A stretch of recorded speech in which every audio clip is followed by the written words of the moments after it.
I'm very honored to be part of this Jakarta International GI Endoscopic Symposium, and today I will take this opportunity to present about the recognizing generalized anxiety disorder in irritable bowel syndrome and functional dyspepsia. We know that the pandemic is an emerging and also kind of like more effects in our daily lives, and also the problems in our medical practice now, it's kind of like related to the increasing numbers of anxiety problems in our daily practice.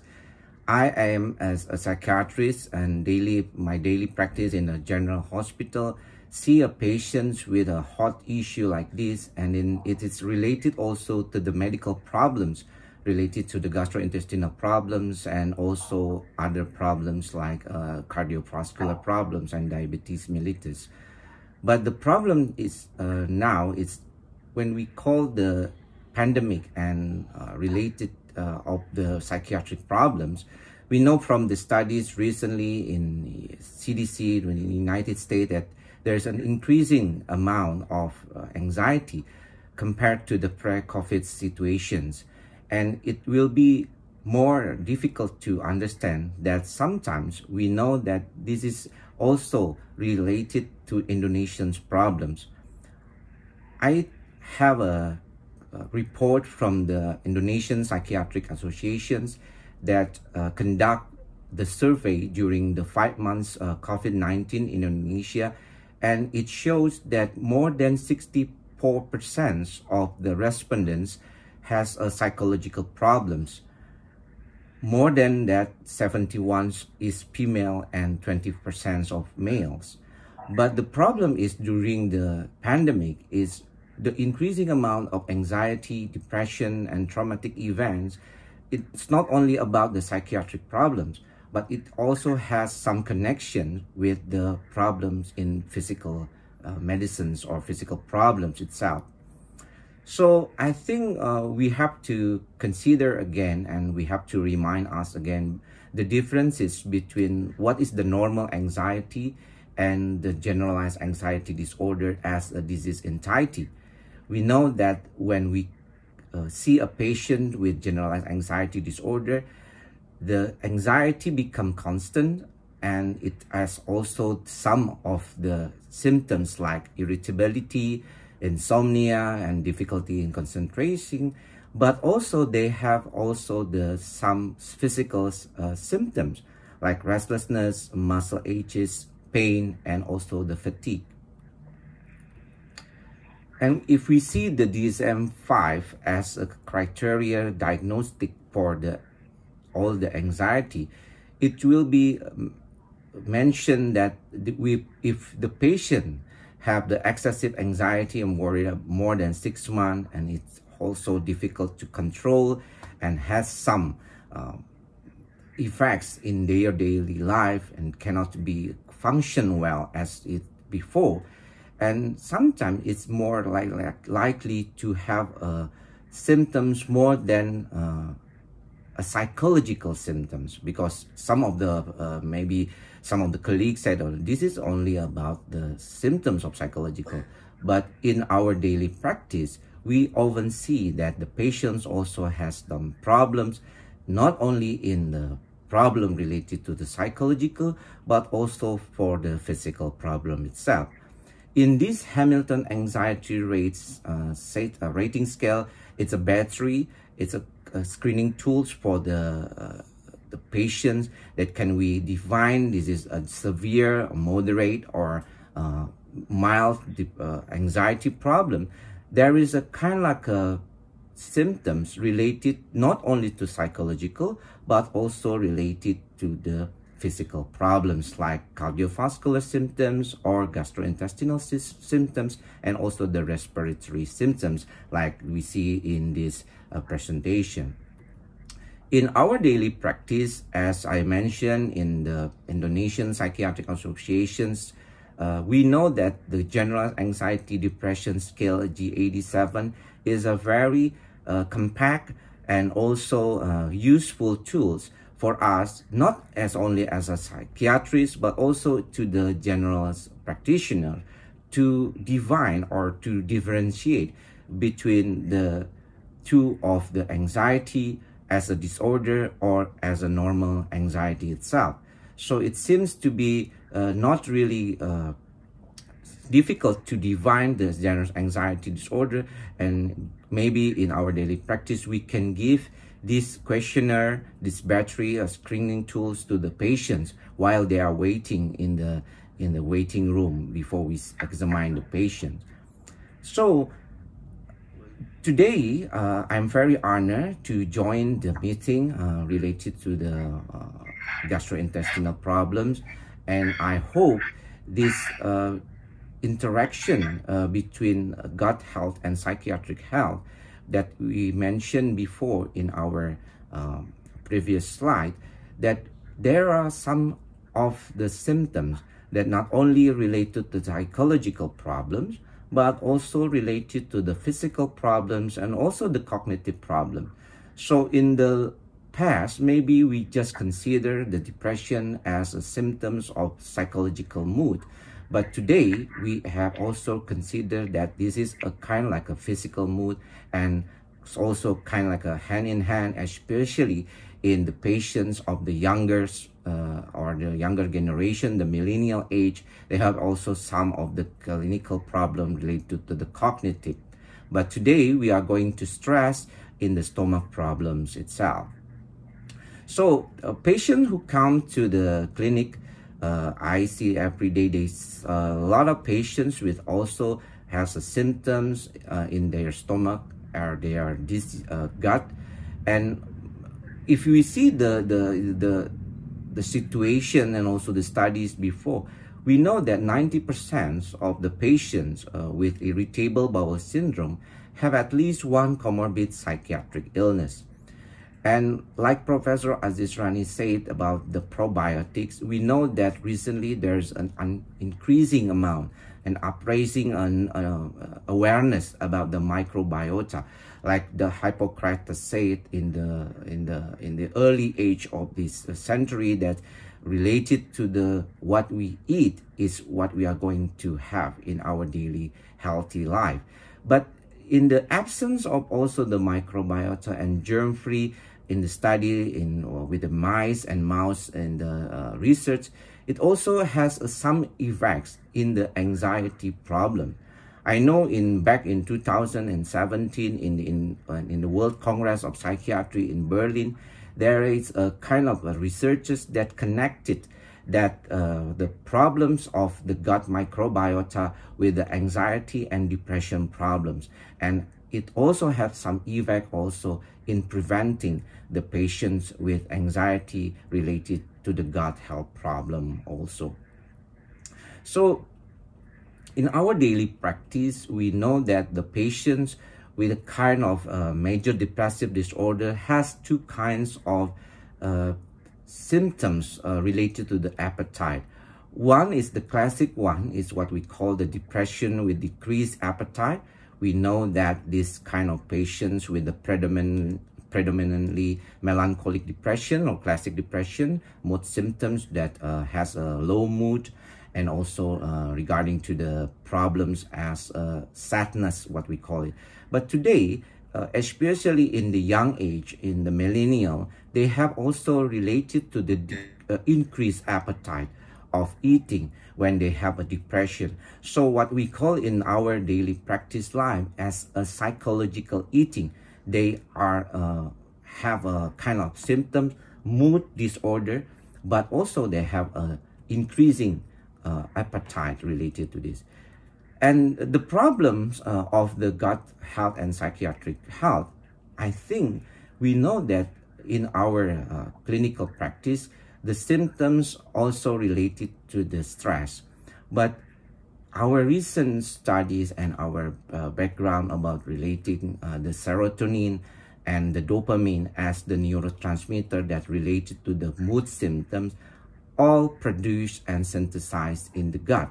So I think within the acronym, what we call it, the DA or the dopamine and 5-HT, the serotonin symptoms, of the problem related to the gut, and also if there's something with the gut, there will be something with the brain, also all the psychological problem. So in these situations, I think the gut health and psychiatric health will go hand in hand, and the collaboration between psychiatrists and also others, general practitioners, and also the internal medicines, especially the gastroenterologists, will be one of the best collaborations facing these particular patients in our clinical practice.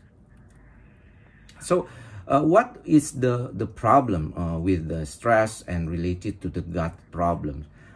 When we see these models, I think that we have to understand again that the visceral hypersensitivity and the neurochemistry of the brain related to the gut system, like the serotonin and dopamine, is come from the early stress in the childhood. And the model of the rat model and will be really related to the anxiety, the increase is colonic transit, the intestinal permeability. So when the patient asks me about how can you manage the problem of my anxiety and also the gut system, is there any connection? I think there is a connection. Of course, there is a connection, but the problem is sometimes they don't really understand how is the connection is. So this is what we call it the early when we ask about the patient's symptoms of anxiety or disorder of mood symptoms. There is a complex situations related to this, the basic mechanism of the patients, and also have some effects in the in the prognosis and also the pathophysiology of this the disorder, because many patients has also many backgrounds, and there is a kind of like a early traumatic related to genetic variations and also the environment, so it can be related to the epigenetic itself. So if we see that this kind of stress, this is the classic model of stress which related to the HPA axis, the cortisol. We know that if we are stressed enough, and then the cortisol level will be uprising. But in the meantime, the problem is we need also the cortisol. If we don't have a cortisol in our body, there will be a trouble also. But how to get more what we call it balancing related to the problem of anxiety, and also the immune systems that also has some problems in our pandemic today. So if we call it in our daily practice, we kind like mention the brain-gut axis or the gut-brain interaction. And it is often characterized by the visceral hypersensitivity and GI motility dysfunction. These two kinds of problems also we are facing in our daily practice. When we see a patient with ulcer-like syndrome, or maybe like a dysmotility-like syndrome, they have complaining about bloating or pain relieving. And about 1/3 of the general population has some referral centers to the psychiatric comorbidity. So I think when we see a patient with problem of the anxiety and also the dysmotility-like problems related to the gut symptom, maybe we have to consider to ask them, is there any particular problems, or is there any trigger related to the brain, to the gut problems or the gut symptom? Maybe there is a correlation of the depression, or maybe there is a comorbid between them. So considering the link between brain and gut, to what extent irritable bowel syndrome is one of the symptoms that has been very connected to the irritable brain. So we know that sometimes when people say that I am very confused, I am very stressed, and I have a stomach ache, And it's also related to psychological stress, and maybe it's the primary event. And without any hesitate, we can say that, because sometimes there is no relation of the other foods, or maybe to the, kind of like a daily activities of the patient, but only stress that can trigger the stomachache symptoms. And it's very common in our daily practice as general practitioners or in internal medicine specialists. So these are the case study about what we see, and maybe it's only about the vignettes studies about what we see in our daily practice life. The patients, male, 29 years old, complain about the bloating, and also felt that eating become more uncomfortable for them.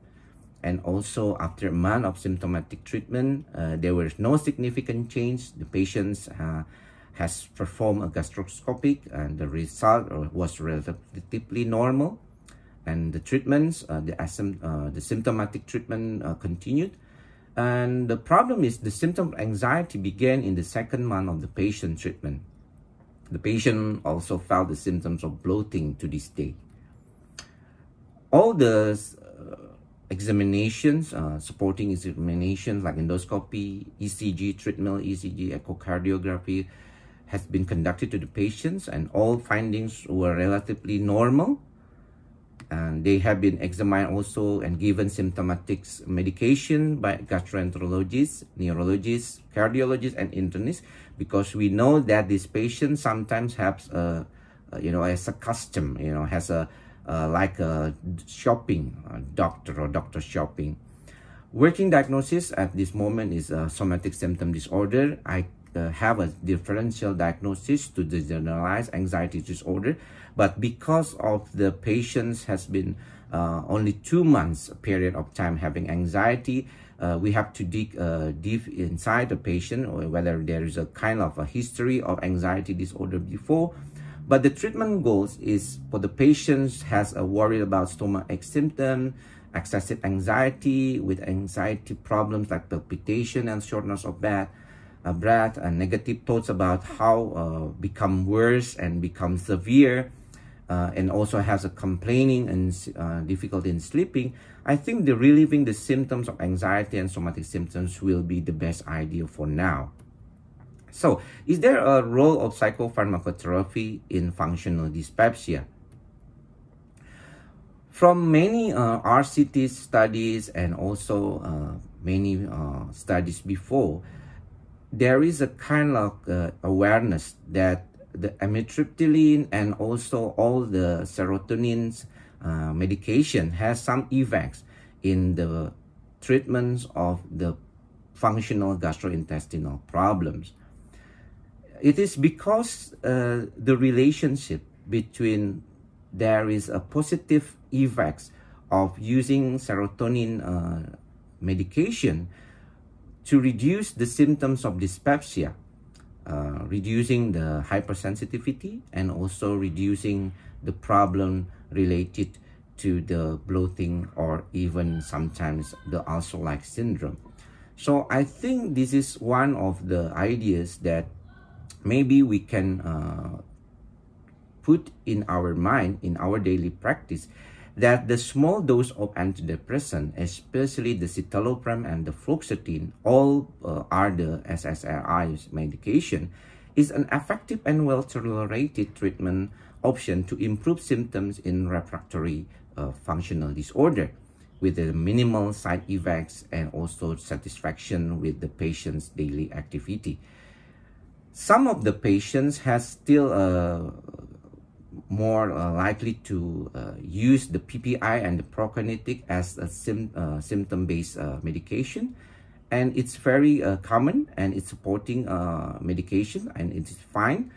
But the symptoms improvement in many of the patients related to the use of medications like SSRI, as citalopram or fluoxetine, it's a certain kind of has been very good, and I think the symptoms remissions is more than 50% of the average time with the obtain of remissions about was 3 or 4 months. So we are likely to have a patient like this in our daily practice. They complaining about the symptoms of gastrointestinal and also the anxiety problem. And I think using this kind of particular medications is quite beneficial for the patients. And we have to see the patient also has a comorbid of anxiety itself. So this is one of the benefits of the antidepressants in functional dyspepsia. We know in our daily practice, we often see that the amitriptyline and escitalopram as the main use of the medication in our functional dyspepsia. So we have to differentiate between them. What is the benefit in our symptoms related to the patient comparing to amitriptyline and escitalopram? For the symptoms of delayed gastric emptying, the adequate relief is mentioned that amitriptyline has the adequate relief compared to escitalopram. But if we compare the delayed gastric emptying and dysmotility-like symptoms, it was said that escitalopram and amitriptyline both are improved overall quality of life and the symptom. I know most of the seniors, sometimes they also have prefer to use amitriptyline to the patient with ulcer-like syndrome. And it is best known for that, and it's okay still now. But I think we have to consider that the side effects of the amitriptyline in the patients with the cardiovascular problems, we have to be very careful, and also to the patients, male patients above 50 years old patients. And using the amitriptyline, it is not recommended because it can be trigger the QT prolongations in the heart of the patient. So the role of antidepressant, as a summary, that the TCAs were found to work better in patients without depression and anxiety, while SSRIs were better for patients with anxiety or depression. So as I mentioned before, if we have a patient that has comorbid anxiety and depression, and sometimes difficult to patient to accept that their symptoms of gut problems is related to both the anxiety or depression symptoms of psychological problem, I think it's a wise way also to put on the medications related to the symptoms of anxiety like SSRI for the patients in this particular condition. So these are the guidelines in our daily practice for the patients, and how can we use some medication related to the SSRIs as antidepressants or TCAs as older antidepressants to the patient.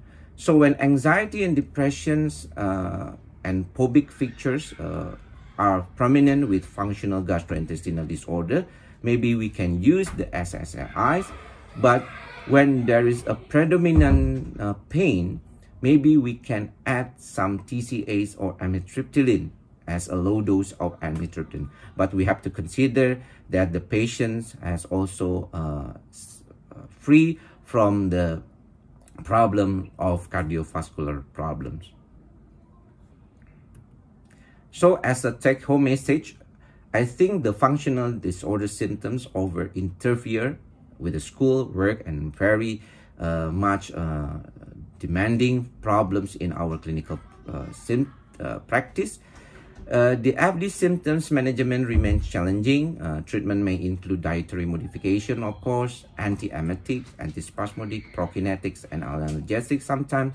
But when we see a patient with psychological symptoms or the comorbid of anxiety or depression, maybe we can add some antidepressants like TCAs or the newest drug like SSRIs as the safest one to be shown as some effects from the perspective of the patients and also from the clinical point of view.